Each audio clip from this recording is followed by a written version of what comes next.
Hello students, आज का हमारा टॉपिक है effect of change in pressure on the state of matter. अब स्टूडेंट्स, हम चैप्टर पढ़ रहे हैं मैटर सराउंडिंग अस। तो हमने हमारी प्रीवियस क्लासेस में डिस्कस किया था मैटर की 3 स्टेट होती है, सॉलिड, लिक्विड और गैस। अब इन तीनों स्टेट पे प्रेशर का क्या इफेक्ट है वो हमें डिस्कस करना है। अब मान लो आपके पास एक बलून है और उस बलून में आपने छोटे छोटे स्टोन्स फिल कर दिए। एक और बलून ले लो, उसमें आप पानी भर दो, और एक और बलून ले लो, उसमें सिर्फ एयर फिल होनी चाहिए। तो जिसमें एयर फिल है दैट मीन्स उसमें मैटर का कौन सा स्टेट है? गैस। नाउ जिसमें आपने पानी भरा है, वाटर फिल करा है, उसमें मैटर की स्टेट कौन सी है? लिक्विड। और जिसमें आपने स्टोन्स पुट किए हैं वो स्टेट कौन सी है? सॉलिड। सो अब आप देखो कंप्रेस कौन होता है? कौन सा बलून ऐसा है जिसको आप दबा सकते हो? तो आपको पता है कि हम गैस वाला बलून तो दबा सकते हैं, कंप्रेस हो सकता है, लिक्विड वाला भी पॉसिबल है, लेकिन सॉलिड वाला बलून जो है वो हम दबा ही नहीं सकते, प्रेशर लग ही नहीं रहा क्योंकि अंदर तो स्टोन फिल कर रखे है ना। तो यही इफेक्ट है प्रेशर का on the state of matter. कैसे स्टूडेंट्स? तो देखो, सॉलिड मतलब particles are very close to each other. अब पार्टिकल्स जो है वो बहुत ज्यादा क्लोज है तो इफेक्ट ऑफ प्रेशर क्या हो जाएगा? Negligible. Effect of pressure is negligible. Similarly जब हम लिक्विड की बात करें तो पार्टिकल्स बहुत ज्यादा क्लोज भी नहीं है और गैस जितने बहुत ज्यादा दूर भी नहीं है, तो प्रेशर तो है लेकिन थोड़ा सा कम है। Effect of pressure in liquid will be small. लेकिन जब हम गैस की बात करते हैं तो particles are far away, so effect of pressure is largest. So students, हुआ क्या कि जब हमने बलून में एयर फिल करा, जब हमने गैस फिल करा, तो हमने देखा उसमें पार्टिकल्स बहुत क्लोज थे, और जब हमने उसको प्रेशर लगाया है ना, जब बलून को हमने प्रेस करा, दबाया उसको, तो पार्टिकल्स क्या हो गए? क्लोज आ गए।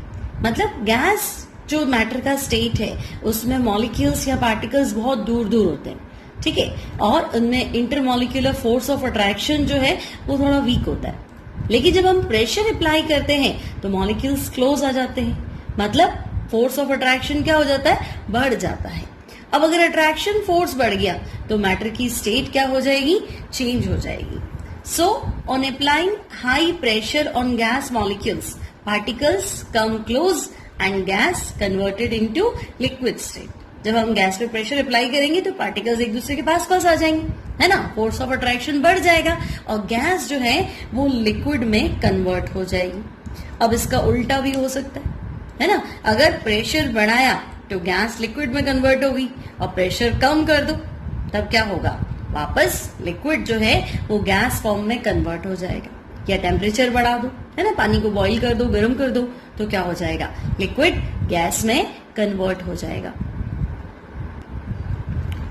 नाउ स्टूडेंट्स, हमारा नेक्स्ट टॉपिक है लेटेंट हीट, जिसे हम हिडन हीट भी कहते हैं।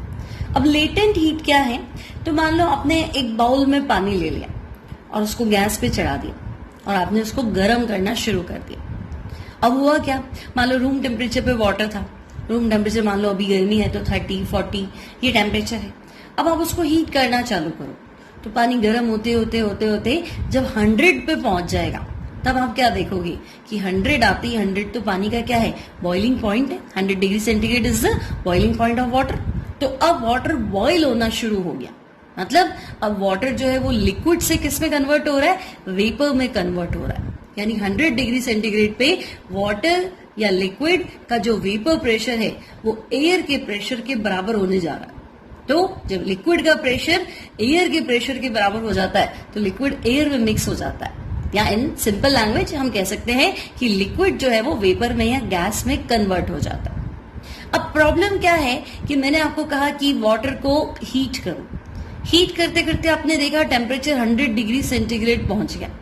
अब 100 के बाद आपको 101 करने की जरूरत नहीं है, इवन 100.1 करने की भी जरूरत नहीं है। 100 पे धीरे धीरे वाटर क्या हो जाएगा? लिक्विड से वेपर में कन्वर्ट होना स्टार्ट हो जाएगा। But no need to heat it, है ना, no need to increase the heat, या टेम्परेचर बढ़ाने की आपको जरूरत नहीं, ठीक है ना। अब वो टेम्परेचर 100 डिग्री सेंटीग्रेड फिक्स है, इस पे वो धीरे धीरे लिक्विड से वेपर में कन्वर्ट होना शुरू हो। अब प्रॉब्लम क्या है कि टेम्परेचर तो 100 डिग्री सेंटीग्रेड है, लेकिन 100 पे हम क्या देख रहे हैं, वाटर लिक्विड भी है और 100 पे वाटर क्या है, वेपर भी है। तो अगर कांस्टेंट टेम्परेचर पे लिक्विड से वेपर में कन्वर्ट हो रहा है, यानी एक सब्सटेंस अपनी एक स्टेट से दूसरी स्टेट में चेंज हो रहा है, तो हीट तो ले रहा है ना, पानी जो है वो वेपर में कन्वर्ट हो रहा है, तो हीट तो चाहिए उसको। लेकिन टेम्परेचर फिक्स है 100 डिग्री सेंटीग्रेड, मतलब कुछ हिडन है। तो उस हिडन हीट को हम क्या कहते हैं, latent heat. So heat which required by the substance to change its state without rise of its temperature. आपको टेम्परेचर ना तो बढ़ाना है ना कम करना है, टेम्परेचर कांस्टेंट रखना है। लेकिन आप नोटिस करेंगे कि मैटर अपनी एक स्टेट से दूसरी स्टेट में जा रहा है विदाउट चेंजिंग टेम्परेचर। तो उस टाइम जो हीट चाहिए वो हीट होती है latent heat. Now it is also called hidden heat. मैंने कहा था हम पता नहीं लगता है ना कि हीट चाहिए हो रही है, लेकिन रिक्वायर्ड तो है। तो हिडन हीट है because it becomes hidden in the substance undergoing the change of substance change of state and does not show its presence by raising the temperature।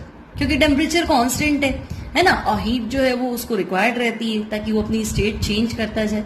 तो जनरली हम क्या करते हैं, हीट को टेम्परेचर से जोड़ के देखते हैं, है ना। लेकिन स्टेट चेंज करने के लिए टेम्परेचर तो कांस्टेंट ही है ना, लेकिन एक स्टेट से सब्सटेंस दूसरी स्टेट में कन्वर्ट हो रहा है, तो इस हीट को हम कहते हैं latent heat. Now the latent heat is that heat which is used up in overcoming the force of attraction between the particles of substance during the change of state. अब मान लो कि 100 डिग्री सेंटीग्रेड पे आपने water को heat करना शुरू कर दिया। टेम्परेचर 100 जब पहुंच गया तो आपने देख लिया अभी थर्मोमीटर से अब 100 डिग्री सेंटीग्रेड टेम्परेचर आ गया, मतलब वाटर बॉईल होना शुरू हो गया। तो बॉईल होना शुरू हो गया मतलब बॉईल शुरू हो रहा है, यानी लिक्विड तो है ही, और बॉईल हो भी रहा है मतलब वेपर भी है। तो 100 डिग्री सेंटीग्रेड पे आप क्या नोटिस कर रहे हो कि वाटर लिक्विड भी है और वाटर वेपर भी है। अब 100 आपने कांस्टेंट रखना है, तो धीरे धीरे पूरा लिक्विड जो है वो किस में कन्वर्ट हो जाएगा, वेपर में कन्वर्ट हो जाएगा। मतलब लिक्विड वेपर में कन्वर्ट हो गया, यानी मॉलिक्यूल्स पहले पास पास थे, अब मॉलिक्यूल्स दूर दूर हो गए। यानी कि जो फोर्स ऑफ अट्रैक्शन था उसको हमें क्या करना है, ओवरकम करना है, उसको तोड़ना है। तो उसमें हीट तो यूज हुई ना, वो हीट जो है वो हीट है latent heat. Clear?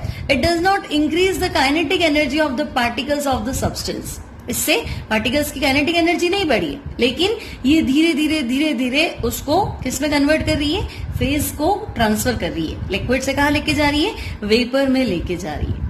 And since there is no rise in the temperature of substance. Clear students? क्योंकि टेम्परेचर बढ़ता है तो काइनेटिक एनर्जी बढ़ती है। आप स्टेट तो चेंज कर रहे हैं लेकिन टेम्परेचर क्या रख रहे हैं, कांस्टेंट रख रहे हैं। दैट्स व्हाई यहाँ पे काइनेटिक एनर्जी भी क्या है, कांस्टेंट है। नाउ स्टूडेंट्स, लेटेंट हीट जो है वो 2 टाइप्स की होती है। First one is latent heat of fusion, मतलब आपको किसी चीज को पिघलाना है, मींस सॉलिड से किस में कन्वर्ट करना है, लिक्विड में। And second one is latent heat of vaporisation, मतलब लिक्विड को किस में कन्वर्ट करना है, वेपर में। अब आपको पता है लेटेंट हीट मतलब without change in temperature. Temperature change नहीं होगा लेकिन मैटर अपनी एक स्टेट से दूसरे स्टेट में कन्वर्ट हो जाएगा, और उसके लिए हीट तो चाहिए। उस हीट को हम कहते हैं लेटेंट हीट, जिसे हिडन हीट भी कहते हैं। अब लेटेंट हीट ऑफ फ्यूजन, ये क्या होता है, तो फ्यूजन मतलब मेल्ट होना। कौन मेल्ट होगा, तो हम कहेंगे जो सॉलिड है वही तो मेल्ट होगा। तो 1 kg सॉलिड को अगर मुझे लिक्विड में कन्वर्ट करना है और टेम्परेचर चेंज नहीं करना है, तो जो भी हीट चाहिए उसे जूल्स में, उसे हम क्या बोलेंगे, latent heat of fusion. So it is the quantity of heat in joules which is required to convert 1 kg solid into into liquid form without rise in temperature। आपको पता है टेम्परेचर कांस्टेंट रखना है, टेम्परेचर नहीं बदलना है, लेकिन state बदल जाना चाहिए। बर्फ को पानी में बदलना है, मतलब सॉलिड को किस में कन्वर्ट करना है, लिक्विड में। तो 1 kg सॉलिड मेल्ट हो जाएगा, कन्वर्ट हो जाएगा किसमें, लिक्विड में।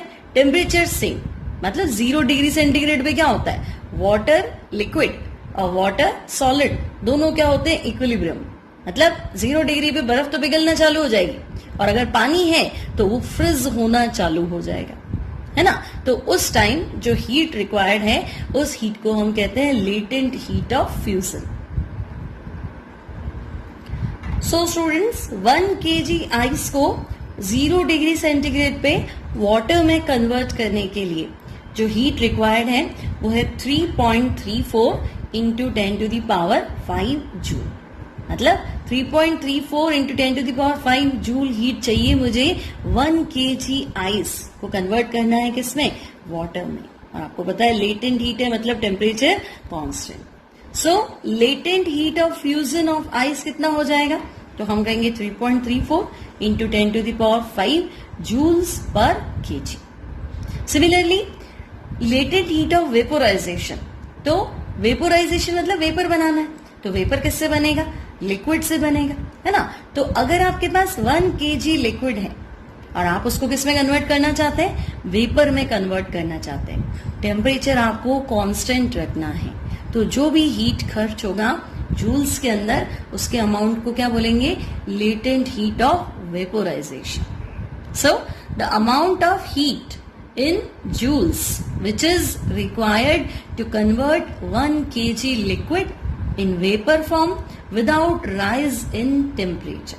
मतलब आप पानी को गर्म करते करते 100 डिग्री पे ले आओ, अब 100 ही रखना है, तो 100 रखोगे तो क्या होगा, पानी जो है वो वेपर में कन्वर्ट होना शुरू हो जाएगा। बॉइलिंग पॉइंट है तो बॉइल तो होगा ना, टेम्परेचर 100 ही रखना है, आपको बढ़ाना नहीं है, लेकिन धीरे धीरे हीट तो एक्सेप्ट करेगा, तभी तो वाटर लिक्विड से कहां जाएगा, वाटर वेपर में जाएगा। अब एक्सपेरिमेंटली क्या प्रूव्ड है, तो हम कहेंगे 1 kg वाटर को लिक्विड में कन्वर्ट 1 kg वाटर को वेपर में कन्वर्ट करना है ना, कांस्टेंट टेम्परेचर पे, यानी कि बॉइलिंग पॉइंट पे, यानी कि 100 डिग्री सेंटीग्रेड पे। तो हमें हीट चाहिए 22.5 into 10⁵। Clear students? 22.5 into 10⁵ joule heat is required to change 1 kg water into steam at its boiling point. So we can say latent heat of vaporization of water कितना हुआ, तो हम कहेंगे 22.5 into 10⁵ joule पर kg। I hope आपको समझ में आ गया होगा लेटेंट हीट क्या होती है, मैटर को एक स्टेट से दूसरी स्टेट में चेंज करने पे जो हीट चाहिए without change in temperature, that is latent heat. अब हमारे पास दो तरह की लेटेंट हीट है, latent heat of fusion and latent heat of vaporisation, है ना। फ्यूजन मतलब सॉलिड को लिक्विड में कन्वर्ट करना है, और वेपोराइजेशन मतलब लिक्विड को गैस फॉर्म में या वेपर फॉर्म में कन्वर्ट करना है।